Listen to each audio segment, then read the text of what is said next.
বলছি স্যার আসতে পারি? হ্যাঁ আসতে পারো। ঠিক আছে, থ্যাংক ইউ স্যার। বলছি যে আপনি এই কোম্পানিতে ইন্টারভিউ কিসের জন্য দিতে এসেছেন? বলছি যে আমি সামনে হাঁস মুরগির একটা ব্যবসা করবো না, ওই জন্য ইন্টারভিউ দিতে এসেছি। হ্যাট, মজা করছে আমার সাথে? না না না, আমি সিরিয়াসলি বলছি, মজা করছি না। এখানে কি আমি এমনি এমনি ইন্টারভিউ দিতে এসেছি? চাকরির জন্যই তো ইন্টারভিউ দিতে এসেছি। না মানে আমি আপনাকে চেক করছিলাম আপনি কেরম ছাত্র। তাহলে আপনার চেক করা হয়ে গিয়েছে তো, আপনি এবার প্রশ্ন করতে পারেন। প্রশ্ন ছাড়ো, আগে তুমি বলো তো এত কোম্পানি থাকতে তুমি আমাদের কোম্পানিতে কি জন্য ইন্টারভিউ দিতে এসেছেন? না মানে এত কোম্পানি আছে তো, তার মধ্যে আমার হাঁস মুরগির ব্যবসা কোনো কোম্পানি চলবে না, এই কোম্পানি চলবে, তাই আমি এই কোম্পানিতে আসলাম। আপনি আমার সাথে ফের মজা করছেন? না না, আমি মজা করছিলাম, আমি সিরিয়াসলি বলছি। মজা ছাড়ো, আমি যেই প্রশ্নটা করলাম ওই প্রশ্নের উত্তরটা দাও। ঠিক আছে, ওকে সামাজিক তাহলে বলছি।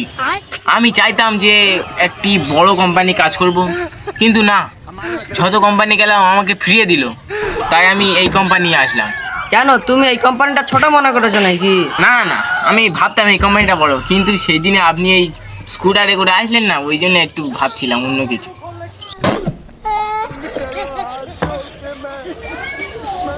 আর ওইসব কথা ছাড়ো তো, আগে বলে তো তোমার কত বছরের এক্সপিরিয়েন্স? আরে তুমি 2 বছর লিখে রাখো, আর পরে মুড পাল্টালে পেল্টে নেবো আনো। আরে ওই এক্সপিরিয়েন্স না, আগে তোমার কত বছরের এক্সপিরিয়েন্স ছিল বলো।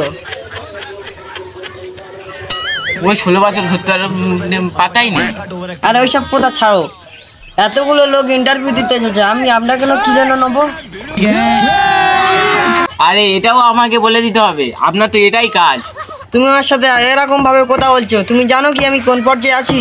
ইয়ে মা, আপনাকে বলেনি কোম্পানি তুমি কোন পর্যায়ে আছো? যা যা যা, আমি হেড স্যারের সঙ্গে কথা বলছি, আপনি কোন পর্যায়ে আছেন আমি জিজ্ঞেস তোমাকে বলে দেবো। আরে তুমি তো প্রচুর ফাজিল ছেলে। না মানে স্যার একটু ফাজিল হতে হয়, নাহলে জীবনে টিকতে পারবে না। এই কি বললে কি বললে? আরে না স্যার, কিছু না কিছু না। আচ্ছা ছাড়ো। আরে আপনার উচ্চ মাধ্যমিকে এত কম নাম্বার, আপনাকে কি করে নেবো? কোন সাহসে নেবো আমার কোম্পানিতে তোমার? না মানে স্যার দুঃসাহসী, আপনাকে আবার এটাও বলে দিতে হবে। আপনি কি বললেন? তাতে কি আসে? কিসে আসে? আরে স্যার বাসে ট্রেনে, এটা খুব সহজ কোশ্চেন ছিল, অন্য কোশ্চেন ধরুন। তুমি আর মাথাটা পুরো খেয়ে নিলে। যা তেরি, আপনার মাথা আমি কখন খেলাম? আরে কার পাল্লাই পড়লাম রে? আরে স্যার আবার ভুল বললেন, এখানে কোথায় পাল্লা আছে? আমি আছি, এই চেয়ার আছে, বেঞ্চ আছে, আর কোথায় পাল্লা আছে? জোরহাত, আপনি এবার থামতে পারেন। ঠিক আছে স্যার, থামলাম। Expected salary? হ্যাঁ হ্যাঁ, জয়েন স্যার। জয়েন ছাড়ো, আগে বলো তোমার প্রথম মাসের স্যালারি। আরে স্যার কত দেবেন? ওই 80,000 দিলেই হবে। আচ্ছা ঠিক আছে, 80,000 দিলে খুশি তো? আরে স্যার কি বলবো, মাসে 80,000 তো, আরে হয়তো একটু বাঁধবে, কিন্তু আমি ঠিক মানিয়ে নেবো। আমি মাসের কথা কখন বললাম? আমি তো বছরের কথা বলছি। মাসে তো আমিও তো 80,000 টাকা পাই না।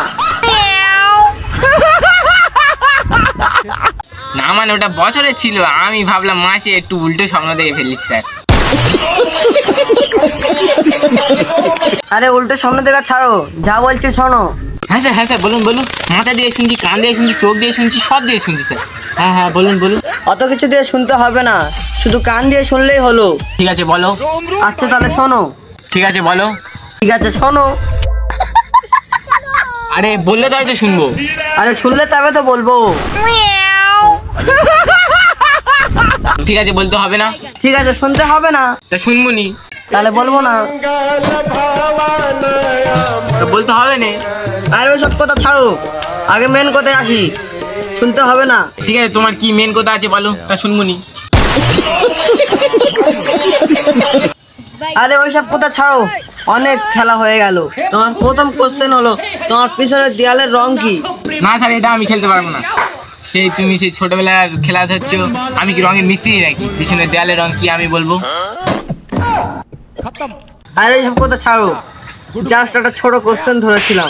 আরে ওইসব কথা ছাড়ো, তুমি সেই সিঁড়ি বেয়ে উঠেছো, সেই কটা স্টেপ ছিল? না স্যার, আমি তো কোনো সিঁড়ি বেয়ে উঠিনি। আমার একটা বন্ধু এসেছিল, বন্ধু ওপরে উঠে একটা দড়ি নিয়ে ফেলেছিল, আমি দড়ি বেয়ে উঠেছি, আর দড়ি রঙে ছিল হলুদ। আরে আমি প্রথমে বুঝতে পেরেছিলাম আপনি একটা ফাজিল ছেলে। ঠিক আছে, আমি মানছি আমি ফাজিল ছিল, আপনি প্রশ্ন করুন। ধরো আপনি কোম্পানি জিএম হয়ে গেলেন, তা কোম্পানিটা তুমি কি করে উপরে নিয়ে যাবে? ঠিক আছে স্যার, চলো চলো, আর কোম্পানি তোমার কোনো চাকরি নেই, চলো যাও। আবার বসে আছো নির্লজ্জের মতন, চলো বেরো, আইসি গেট আউট। আরে আমুল লেবুয়ে কথা বলো, আমি কোম্পানির সিএম। আরে জিএমএ সে কেমন কথা বলতে হয় তুমি জানো না? চলো, এখানে আর তোমার কোনো চাকরি নেই, চলো আইসি গেট আউট। এ বহুত ফাজিল ছিল তো।